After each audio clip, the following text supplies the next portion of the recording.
మరి రికార్డెడ్ గా ఇవ్వని చెప్పి మొన్ననే మేము అడగడం జరిగింది.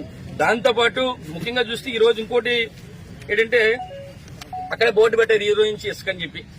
ఏమంటున్నారంటే నూతన ఉచిత ఇసుక విధానం అని చెప్పి అన్నారు. చాలా మంచిది, ఎందుకంటే ప్రజలందరూ కూడా తెలుగుదేశం ప్రభుత్వం రాగానే అదే ఉచితంగా ఇసుక ఇస్తారు అని చాలా మంది ఎదురు చూస్తున్న తరుణంలో ఈ బోర్డు పెడుతూ అక్కడ ఇసుక స్టాక్ బండి దగ్గర కిందని 1225 రూపాయలు డిపో వద్ద ఇసుక అంటారు. మాకు అర్థం కావట్లేదు. ఇక్కడేమో ఉచిత విధానం అంటున్నారు ఇసుక, ఇక్కడ టన్ను 25 అంటున్నారు.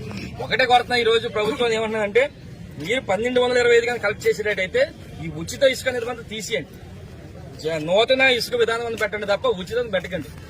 ఉచిత ఇసుక విధానం పెట్టినట్లయితే మాత్రం ఈ 1225 రూపాయలు కూడా తీయాలని చెప్పి మేము కోరుతాం. ఎందుకంటే ప్రజలందరూ కూడా ఉచితంగా ఇస్తారు. మరి గత తెలుగుదేశం ప్రభుత్వం గత జగనన్న ప్రభుత్వంలో 1400 ఇచ్చారు, ఇప్పుడు 1225 రూపాయలు ఇస్తారు. అంటే సుమారుగా 175 రూపాయలు తగ్గించారు.